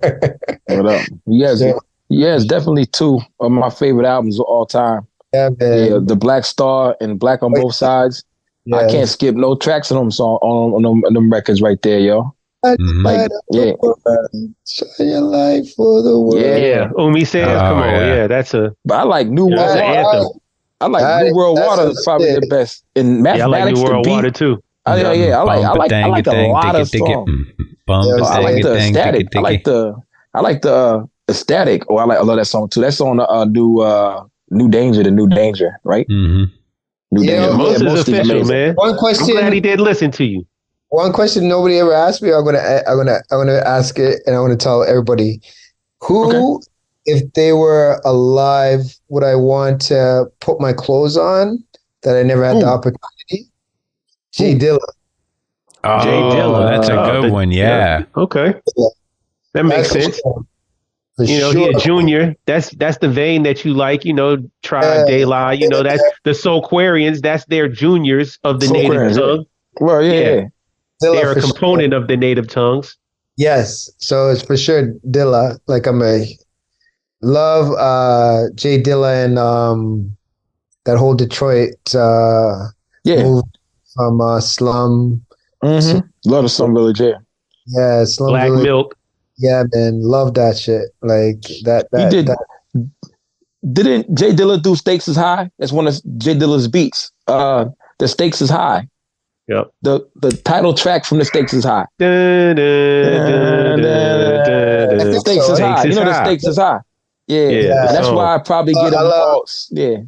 I love like to see that hip hop's turned 50 this year. It's being at the LL show the other day, the Rock the Bell show. Okay. It shows that like when you have the love for it, you can never die. Mm-hmm. Right? Like, just like Pac, like you see, like and Biggie, they're immortal, right? And I think that's the legacy that 100 Mile wants to leave. That immortal, you know what I mean? So when I'm gone, I've hoped to have resonated this brand to have stapled itself into the culture of just human life, and that's really my end goal. You know what I mean? A homie of mine, I was in a club a few years ago, and he said to me, I'm supposed to be partying, and he's like, you need to think about when you're dead. And I said, that's a buzzkill. Because you need to think about your legacy and what you're going to do after you're dead. How is your name going to survive? And he killed my night. Right? Yeah. Totally. Like I'm like unintended. Killed. You know what I mean? Like my vibe was changed, but he was coming at me because it was his energy that he was trying to express to me, that you got to think about when you're gone, what's your legacy? What is going to be your story? You know what I mean? And how are you going to keep this brand going when you're gone? That's been always my kind of my thoughts of let's say immortality of the brand. You know what I mean? And that's what I really want. I don't want, when I'm gone, for this brand to be gone. You're on your way though. And I will tell you, these are proof that you have a legacy and that they're it's going to continue to grow. But I'll never lose those shirts. Those shirts are going to get those shadow box cases. I'm getting those up on a wall because it's important to me. There's a heritage there, and being a hip hop head, and I've listened to hip hop for over 30 years and listened to 50 years worth of hip hop. It was always special to me that there was a Canadian brand that was ingrained in that hip hop culture that I was just so into. And it, when I was living in California, I wore that shirt everywhere, and people would ask me when I was out at a Digital Underground show or I was out at a Too Short show, and it would be, where'd you get that shirt? Oh, you can only get it in Canada. It's a Canadian hip hop line. And I would have this whole spiel that I would give people. And so your legacy is already starting to carry. So, total respect to you. You said some names I forgot. Too Short, Common. More people were my brand I got up with. Craig Mack, late great Craig. Oh yeah, rest in peace, yo. Yeah, that's wild. Like Domino. Yeah, oh, wow. Domino. Yeah, a Sweet lot of potato pie. Ghetto Jam. Yeah, man. Yeah. Some of my favorite joints. Yeah. That was the time, man. That was the era. That's when hip hop was starting to transcend. Absolutely. You know what I'm saying? Right. And get getting on regular airwaves. Yeah. You know what I mean? We were only being played on college radio in Toronto when we were able to listen to hip hop, like on these little low frequency radio stations. And Domino, like I was listening to Domino the other day. Snoop is on like one of his first like way back tracks. Snoop Dogg. Mm-hmm. Yeah. When he was young. If you hear the flows are pretty much the same. So I went back and I was like, this is crazy.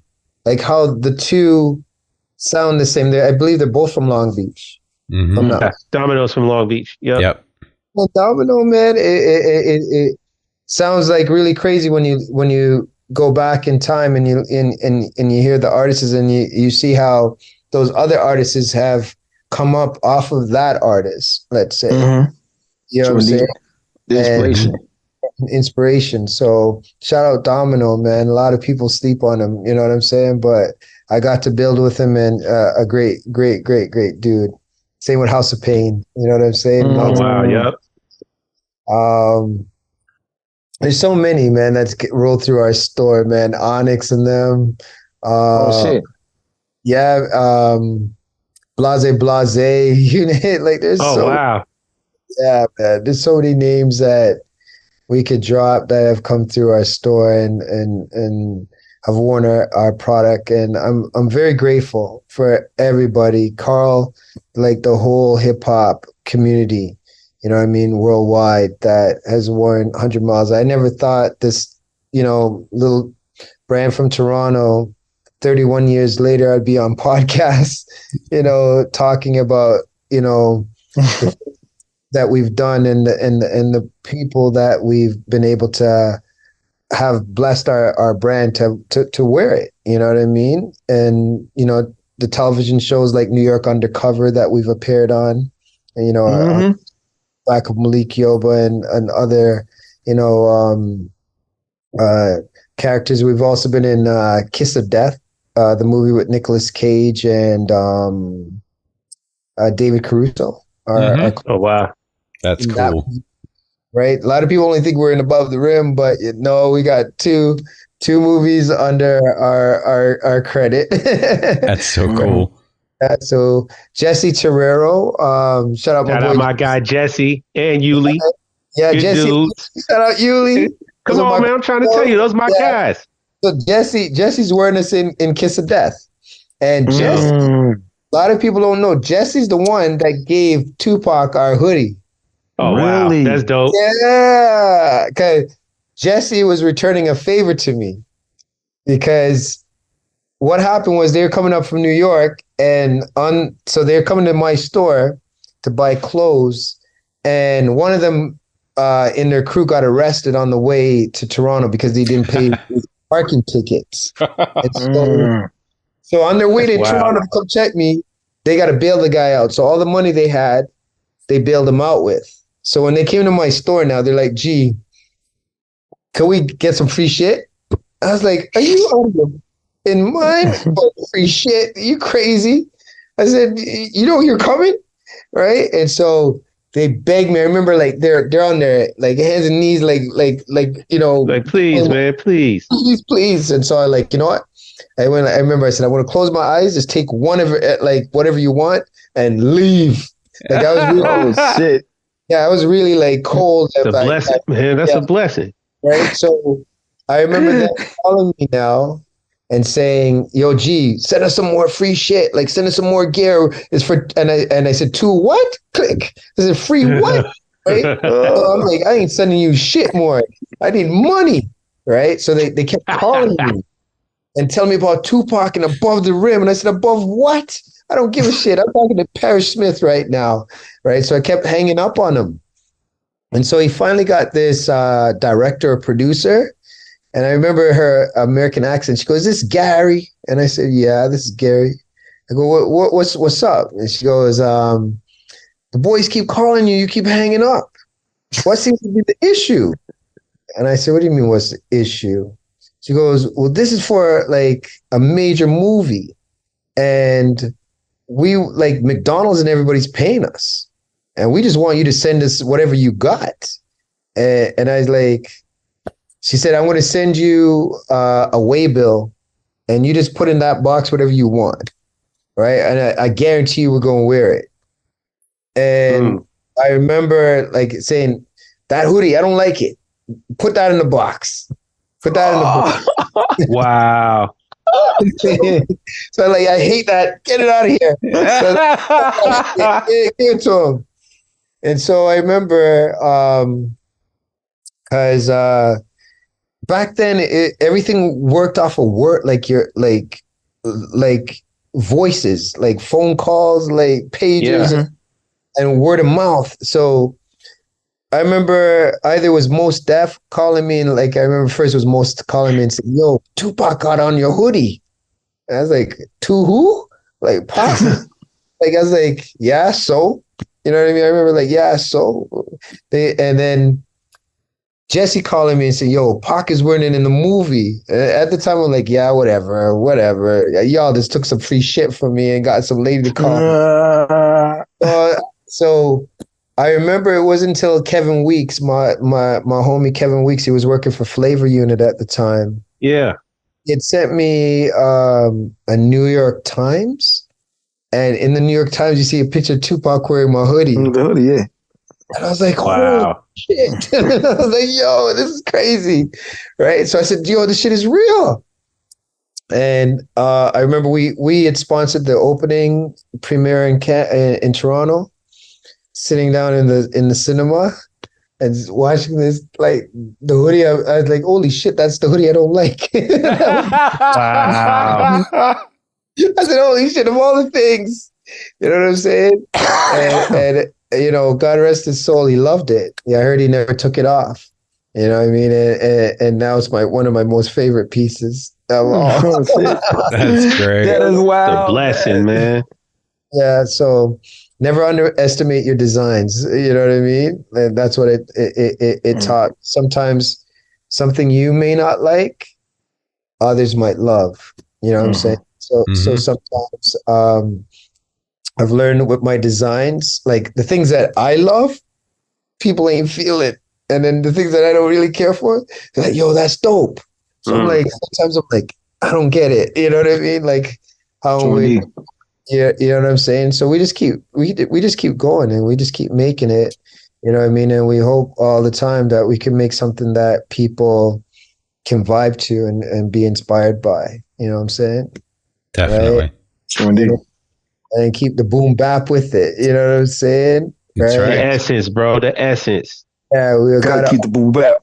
Yeah, and so for us, like we see now the culture has changed because of the monetary parts of the business. Yep. And we've been able to like pivot with it. And that's part of the growth. You know what I mean? And it's okay. We don't always got to be starving artists, but we want people to stop, you know, thinking that Balenciaga and Louis is the culture and that's right. Popular. You know what I'm saying? We're the brands that created that. So everything that you see them doing now is a reflection of what we were doing in the 90s. Right. So, right. You know what I'm saying? We want that same residual that you guys are giving to all those brands that already have multi-millions, right? Because what they're doing is taking from our culture and profiting off of it, right? And using our same music and artists to do this. And so it makes me very upset with this newer generation that thinks that's swag to be wearing these expensive brands that have no representation to the culture. Because, you know, as much as, like, for instance, Pac, he rocked Versace, he rocked 100 Miles too. He rocked Carl Kanai. You know what I'm saying? He rocked a lot of the cultural brands. Same with Biggie. You know what I'm saying? And so, and same with a lot of these artists that I've name dropped. You know what I'm saying? And so I just want the music, the industry, the people that are pushing this music to get familiar with brands like 100 Miles, like Walkaware, like Kanai, you know what I'm saying? Like Maurice Malone. Shout out all these people, amazing people, you know what I'm saying, that have been, you know, 555 Soul. That's one of the first people. 555, yeah. Carmela, she's the very first person to ever sell our product in New York. And get us in the States is 555 Soul. So a lot of people don't know our history. You know what I mean? Ali Archer, the original designer and founder of Fat Farm, right? I had first Fat Farm shirts. Because back then, as designers, we trade clothes.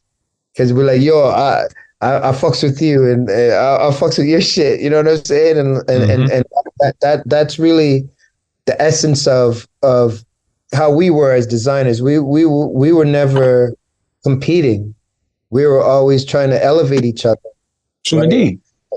And bring awareness to the rest of the culture about like how fly their stuff was. Because I remember when Maurice Malone said, "Yo, G, come up to Detroit and do a fashion show, like be part of like our fashion show." So he opened us up to the Detroit market, same way we were in our store, like having his shirts and people seeing Maurice Malone. You know what I mean? This Detroit design creator, you know what I'm saying, in Toronto. So there was a lot of that. Same with 40 Acres and a Meal with Spike and them. They come to my store and we'd swap out shirts. And so people would know, you know what I'm saying, that there's this unity amongst us, you know, hip hop or streetwear creators, you know what I'm saying? So, you know, I just want like the youth of today or the powers to be to recognize that you got to give us our true residuals. You know what I mean? We're not just doing this just for the love. We want that same monetary that you're giving to the Louis, the Gucci's, the Balenciagas, these brands that don't have nothing to do with this. You know what I mean? They weren't at the concerts, you know what I'm saying, bobbing their heads, you know what I'm saying, or drinking the 40s. We were, you know what I'm saying? And so you just got to, like, for me, I'm not trying to come off like I'm angry. I'm just want people to be recognized, you know what I'm saying, and recognized for the culture. Absolutely. Real foundation of what's created this fashion You understand? From hoodies to the hockey jerseys to the baseball jerseys. It's been hip hop that's done this stuff. That's right. Indeed.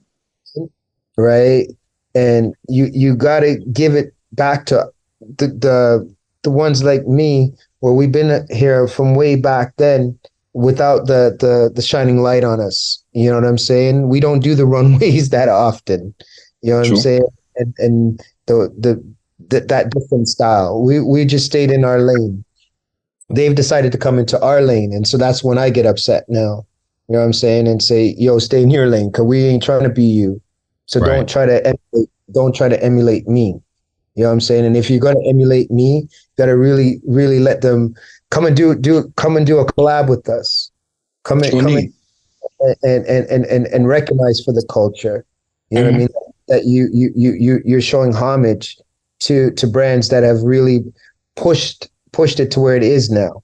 Right? I remember our store pushing Snoop's first album when radio was not pushing it. You know what I'm saying? And so many times Snoop has come here and I haven't had an opportunity to meet Snoop.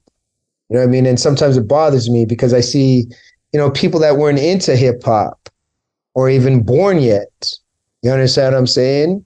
Around him. And I'm like, man, if he only knew what we've done for his whole era in our city. You know what I mean? We're the ones that are making people know you and hear you.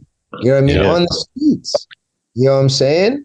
Right? Same with like from Buckshot and them, like to Tribe. You know what I mean? Like KRS-One. We were playing that hardcore like hip hop. We weren't like sugarcoating nothing.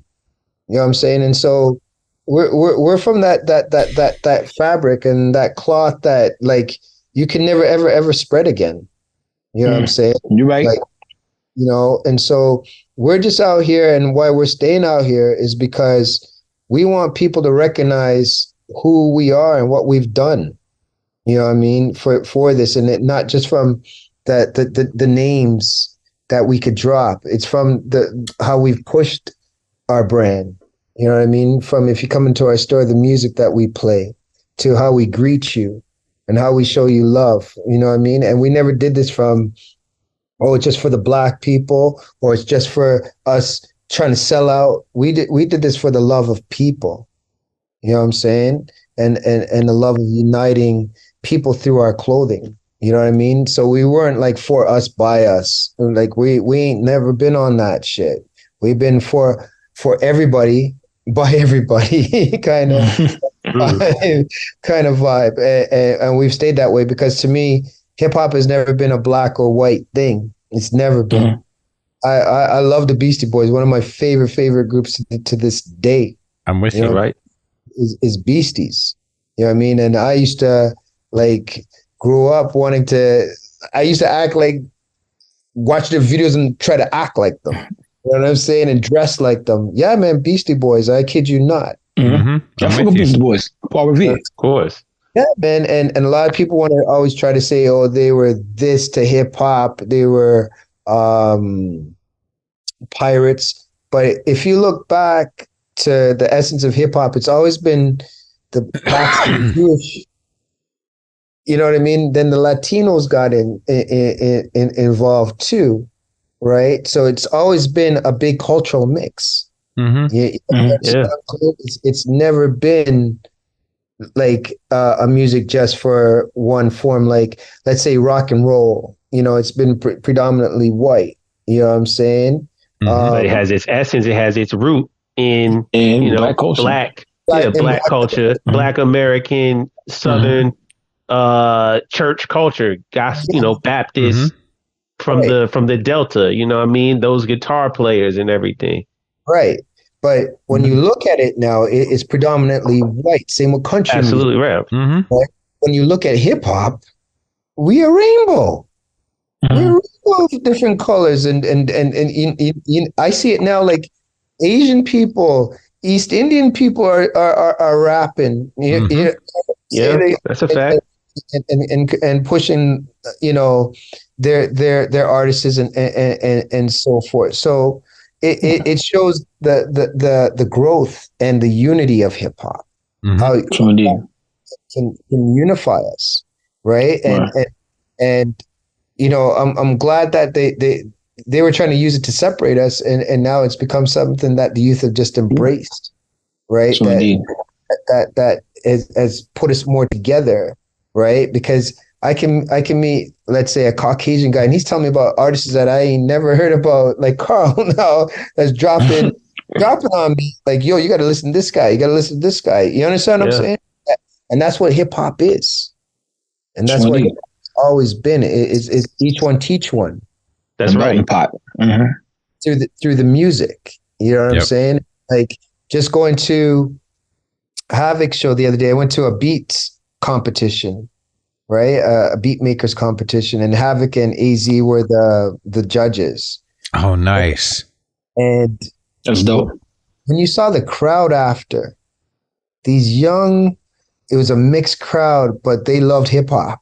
It felt like it was 90s again. Like it felt so nostalgic to see, you know, legends doing their sweating and spitting through, you know, their bars. You know what I'm saying?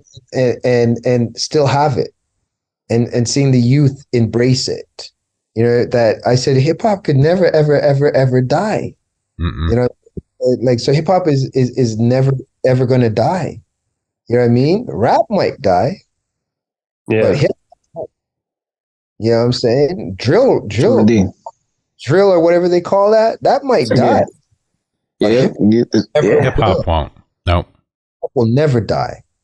The core essence, and also with that, it's fashion, it's graffiti, it's now, right? It's music, and now I would even go further to, like, even barbering and hairstyles,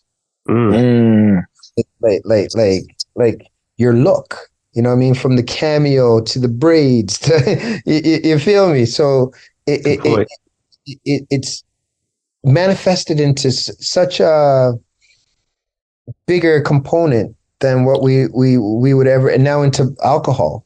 Well, now, and I'll even add fine art, because you have cover artists that are now doing exhibitions and are heavily into painting. And you know, there was the Cookout 2 in New York that Lukey hosted, and 1,000 Words put it on with who was the other gentleman? I don't want to miss his name. His name is Ricky. Ricky. And they put on this show, 2-day event, and they took a building in the Bronx, was it? Yeah. The projects. It was the projects in the Bronx. And covered the walls with incredible art from artists like Kip the Fog, and Squat Dead Face, I think, still had a piece up, but he wasn't able to make it. But I mean, you've got these cover artists that have gone into the fine art world and are having their own shows and doing it in a very hip hop fashion. Oh, so it's just another element to add to it. Yeah, it's 4 floors of art in the projects with the show. The ticket was $150 meet and greet, because all the artists from day 2 were there on day 1, and you got to see all the art. You got to buy the art too, and you got free food, free drinks, a T-shirt, a cup. But best of all is we're performing on the project steps. I'm introducing people. People are coming in with their kids and their babies in and out in the building. No one's complaining. We're having a great time. But inside, on the walls where people live, you know what I'm saying, there's art paintings, huge. I don't even know how they got some of those joints in there. So it was like one of the most hip hop things other than breakdancing. It was amazing. Epic. When they do Cookout 3, I'll let you know, bro. He's going to do it 2.5 because of the police shutting down the second event. So he's working on something. Shout out to 1,000 Words. But I also want to mention there's an event coming up. I believe it's October 13th. Sepp, don't kill me if I got that wrong. But tap in with Seppington. He is in New York, the GOAT in this underground art movement. And he and Lord NMF and somebody else have a show coming up, and it's just an art show. But it's all hip hop inspired, sort of, in their style and what they do. And it's going to be in New York. So tap in with Sep. It's amazing stuff. It should be amazing. It's it was definitely the Seppington made the cover that cover inspired a whole, lack of better terms, genre of art that really, I mean, it's like it goes hand in hand on with the music. If that album cover was not created, people probably wouldn't have took interest in the West Side Gun Fly God album. It's just been another album. And there you go. About this guy. Okay. Oh yeah, here's the album cover right here. I'm pretty sure you've seen it already. But he sold the Prince. Let me see if I can get to it. This. This is the Fly God album cover right here. Okay. And he sold the Prince. And here's the another one, Don't Get Scared. That's my favorite album cover of all time, probably right there. Yeah, and he has a name up in there. It's doing witness protection.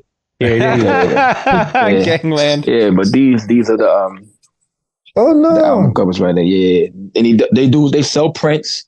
They have stuff on canvas that they hand paint. It's just an amazing time for hip hop right now, and that's what it's an amazing time.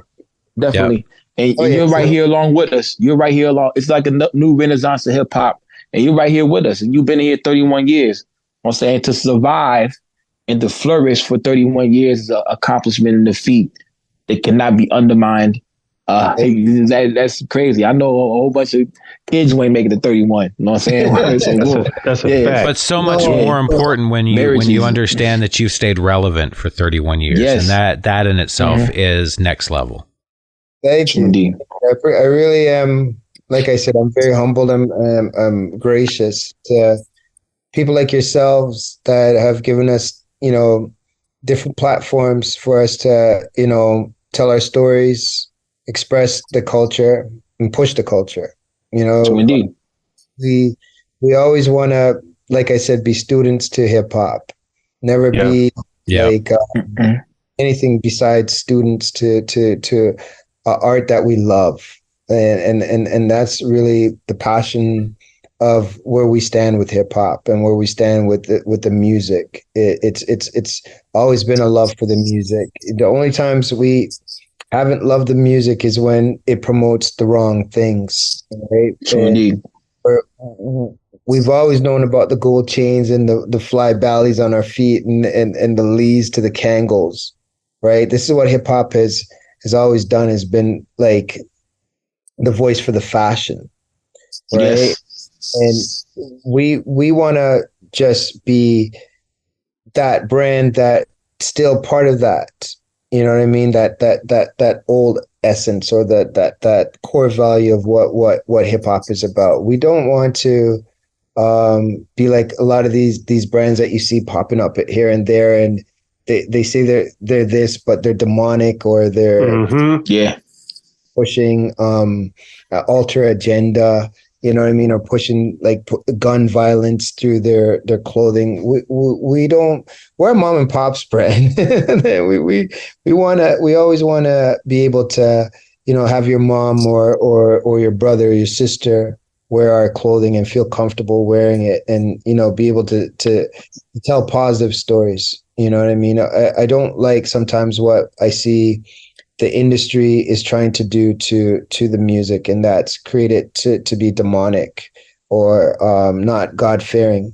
I believe there's always a higher being that has transcended us all here, right? And it's not about my religion or anything like that. It's just, having faith in a positive spirit, as opposed to this negativity that I see coming through the music right now, and creating these kids to be violent and be against one another through the music.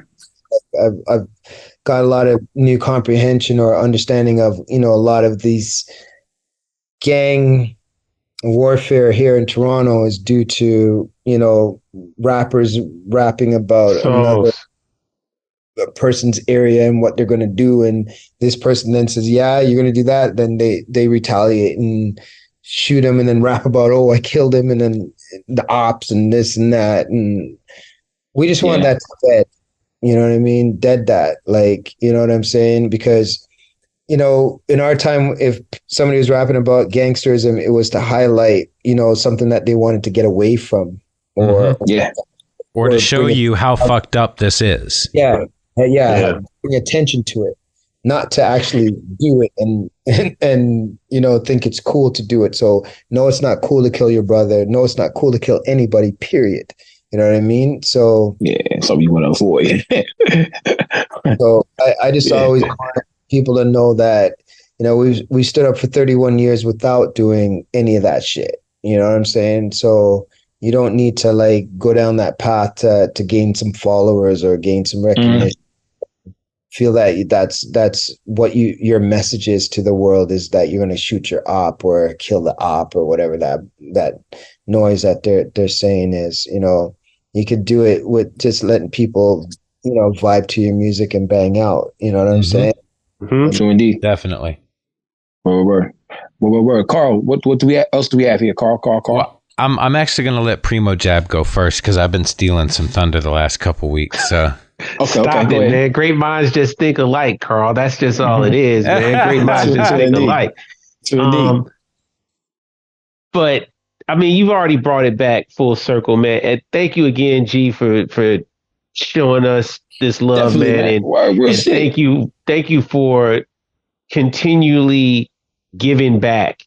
Everything that you've talked about, every message that you've tried to drop about your brand and about your mission in life has been about elevation, has been about connecting with others and making a way for others to really thrive and shine, right?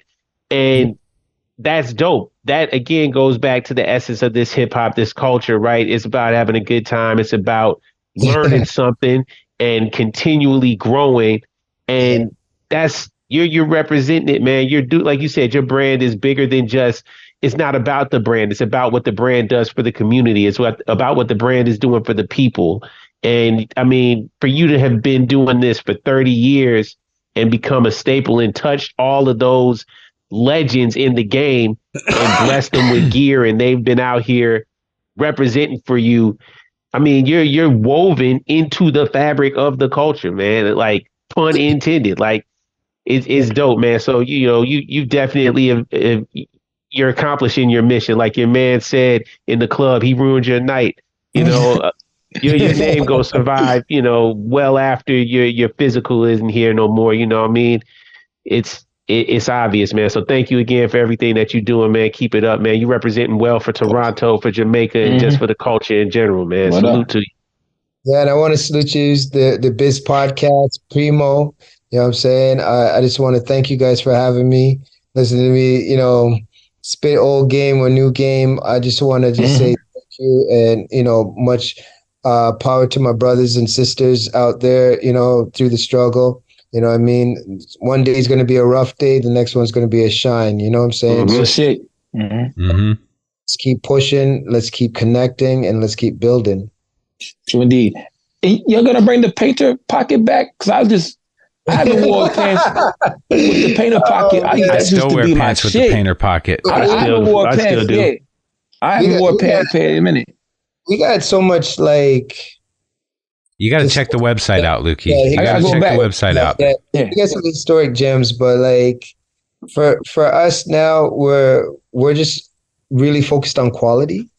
True indeed. We're always trying to make the dopest quality, and just be number one. Like our we start with one, so we always want to be number one. We don't settle for number 2, number 3, number 4. We want to be number one, right? So when it comes to clothing, like it's like a MC battle. We're trying to take you out. You know what I'm saying? And so I feel you. That's how in which when it comes to clothing, I get down. Like it's a battle. You know what I'm saying? And so like if Carl's gonna come out with something nice, that's to say, right? Carl Kanai or April Walker or whoever. Yeah. We'd be like, all right, we see you on that. Check this out. You know what I mean? That's how 100 Miles gets down. Like we always want to show and prove. You know what I'm saying? Absolutely. right? So if you come with the boom, we're gonna come with that bap. You know what I'm saying? And if you come boom boom, we're gonna bap bap. You know what I'm saying? So that's like we like to compete in the arena. You know what I'm saying? And But that's how all things move forward. and be the realest. Steel sharpens steel. Yeah, you know. That's right. What up? That's Carl. So I will say I knew how this conversation was going to go, and that's why I've been looking forward to this so much, because I've said a number of times that I'm extremely proud to represent 100 Miles for all of the reasons, just being a Canadian company and the positive message, but spending time with you in the shop, your personality is so genuine and bright, and you have the love for this culture and this art form that it deserves. And when I meet people like that, it's special to me. So it kind of adds an extra level to the pride that I have when I wear out this shirt, or when I wear out my hoodie, or my new joint, and the reason why I'll hang the other ones. So I can't thank you enough for taking the time with us to drop gems. Sure, indeed. I'm gonna have a really, really difficult time cutting clips from this episode, because there's so much. I could probably cut like 100 clips from this, but definitely I look forward to coming back up to Toronto and visiting again. And I promise you, chana and potatoes and some roti. Yes, man. And everybody out there, our store in Toronto is at 2359 Queen Street East in the Beaches. Otherwise known as the Beach. So shout out all my peoples in the Beach. Love you guys for the support. 2359 Queen Street East. And if you can, sorry, I'm doing my plug. No, do it. Yeah, that's what you're supposed to do. 100milesbrand.com, 100milesbrand.com for all my international peeps. Yeah, and you can hit me up at 100 Miles Brand on all social media. So whether Facebook, Instagram, Twitter, TikTok at 100miles brand, brand. You know what I'm saying? Get at me. I'm G, otherwise known as Miles. Money's legal everywhere. $sign. That's right. That's That's that hip hop shit right there, boy. Yeah. Real shit, yo. And once again, man, we thank you for coming and hanging out with us, man. I know you're a very busy man. I know you said the seasons are changing. You know what I'm saying? So it's been kind of hectic, man. Yes. We're changing from summer to fall, right? Summer to fall. That's right. So yeah. But once again, season again. True indeed. But thank you so much for coming to hang out with us, man. Word. Love, yo. Peace, my brothers. Peace. And we'll see y'all next week. Thank you to 100 Miles. We're 100 miles running. This way Episode 107. God damn it. Episode 107. That's you right. threw me off because you shave your mustache. You don't got to, you just now noticed? Yeah, I had to get rid of the mustache, man. It was suckers out here biting my style, so I decided to switch it back up and go back to where I'm at now. So there it is. Yeah, that's what's up, man. 107, C4 108. Blah. Peace.